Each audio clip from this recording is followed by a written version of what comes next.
नवरात्रि में कन्या पूजन का विशेष महत्व बताया गया है। नवरात्रि के दौरान कन्या पूजन करने से विशेष महत्व होता है।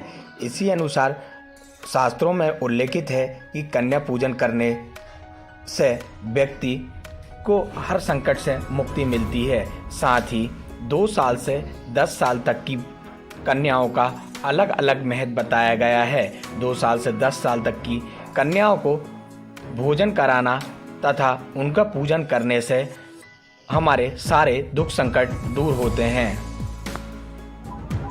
देखिए, नवरात्रि में देवी पूजन का विशेष महत्व बताया गया है और भगवती को कन्या के रूप में पूजा जाता है।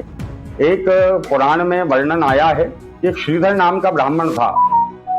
वो भगवती का बड़ा भक्त था, लेकिन उसके पास साधन नहीं था।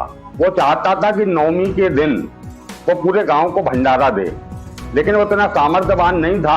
तो भगवती के सामने जाकर के बड़ा विनम्र भाव से वह रोने लगा। तो भगवती से प्रार्थना करता है कि हे भगवती, मैं पूरे गांव को भंडारा देना चाहता हूं, लेकिन मेरा इतना सामर्थ्य नहीं है। जब वो भगवती के सामने रो रहा था, विलाप कर रहा था, उसी समय भगवती जगदम्बिका उसके सरल स्वभाव पर रीझ करके कन्या के रूप में वहां प्रकट हो गई और भगवती ने कहा, तुम जैसा चाहते हो वैसी तुम्हारी इच्छा पूर्ण होगी। तुम पूरे गांव को भंडारा दे सकोगे, लेकिन उसके पहले तुम प्रतिदिन कन्याओं का पूजन करो। उन कन्याओं के पूजन के प्रताप से तुम्हारे पास सुख, शांति, समृद्धि इत्यादि सभी चीज की तुमको प्राप्ति होगी। तो श्रीधर नाम के ब्राह्मण ने उस कन्या जो साक्षात दुर्गा वहां कन्या के स्वरूप में प्रकट आई, उनके चरणों में वह गिर गया और भगवती को प्रणाम किया और भगवती के कहे अनुसार उसने नौ दुर्गा में प्रतिदिन कन्याओं का पूजन किया और अपने सामर्थ्य के अनुसार कन्याओं को भोजन कराया, जिसके परिणाम स्वरूप जो है उसको सुख, शांति, समृद्धि की प्राप्ति हुई और उसने अपने संकल्प के अनुसार पूरे गांव को नवरात्रि के उपरांत भोजन भंडारा इत्यादि भगवती की कृपा से कराया। तो ऐसा ही हमारे देवी पुराण में वर्णन आया है कि जो कन्याएं रहती हैं, इन कन्याओं के 9 स्वरूप कहे गए हैं। 2 वर्ष से लेकर के 10 वर्ष तक की जो कन्याएं रहती हैं, इन कन्याओं का हमको पूजन करना चाहिए। 2 वर्ष की कन्या कुमारी कहलाती है, 3 वर्ष की कन्या त्रिमूर्ति कहलाती है, 4 वर्ष की कन्या कल्याणी कहलाती है, 5 वर्ष की कन्या रोहिणी कहलाती है, 6 वर्ष की कन्या कालिका कहलाती है, 7 वर्ष की कन्या सांभवी कहलाती है, 8 वर्ष की कन्या चंडिका कहलाती है, 9 वर्ष की कन्या दुर्गा कहलाती है और 10 वर्ष की कन्या सुभद्रा कहलाती है। तो 2 वर्ष से 10 वर्ष तक की अवस्था की इन अलग अलग कन्याओं का पूजन करने से व्यक्ति की समस्त मनोकामनाएं पूर्ण होती है। एक बात का व्यक्ति को विशेष ध्यान रखना चाहिए कि जब कन्याओं का हम पूजन कर रहे हैं, उन कन्याओं को देवी मान करके पूजन कर रहे हैं, तो वहां किसी प्रकार का वर्ग भेद, वर्ण भेद या जाति भेद नहीं करना चाहिए, क्योंकि हमारे शास्त्रों में लिखा है, विप्रा सर्वेष्टा संसिद्धये यशसे क्षत्रियोद्भवाम देशजाम धन लाभाय पुत्राप्ति सूत्रजाम यजेत। अर्थात ब्राह्मण की कन्या का पूजन करने से सर्व मनोरथ की सिद्धि होती है, मोक्ष की प्राप्ति होती है।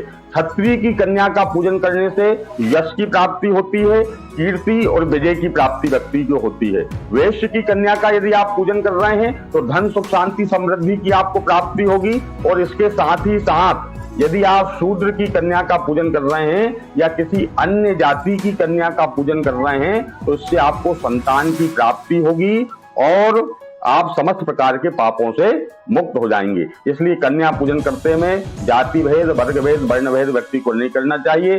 चारों वर्णों की कन्याओं का पूजन करना चाहिए। 2 वर्ष से लेकर के 10 वर्ष की कन्याओं का पूजन करना चाहिए। और ऐसा करने से क्या होता है, मंत्राक्षरमयी देवी मंत्रणा रूप धारिणी नव दुर्गात्मिका साक्षात कन्या आवाम्यहम।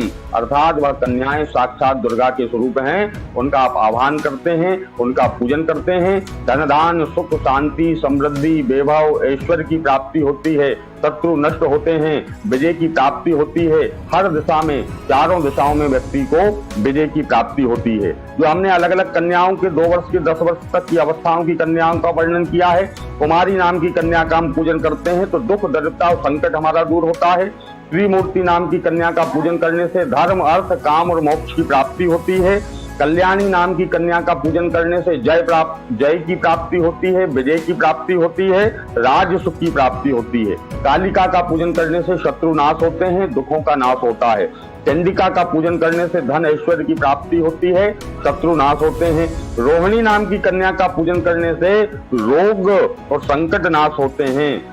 और सांभवी नाम की कन्या का पूजन करने से सम्मोहन शक्ति की प्राप्ति होती है, दुख दरिद्रता का नाश होता है और व्यक्ति को संग्राम में विजय की प्राप्ति होती है। सुभद्रा नाम की कन्या का पूजन करने से पुण्य की प्राप्ति होती है, मनोरथ सिद्धि होती है। और दुर्गा नाम की कन्या का पूजन करने से मनोकामनाएं पूर्ण होती हैं, शत्रु नाश होते हैं। और किसी भी प्रकार का उग्र कार्य करना है, युद्ध में विजय प्राप्त करना है, किसी भी क्षेत्र में विजय प्राप्त करना है, तो उस दुर्गा नाम की कन्या का, उस दुर्गा नाम की उस अवस्था की कन्या का पूजन करने से हमको सर्वेश्वर की प्राप्ति होती है। ऐसा हमारे शास्त्रों में वर्णन है।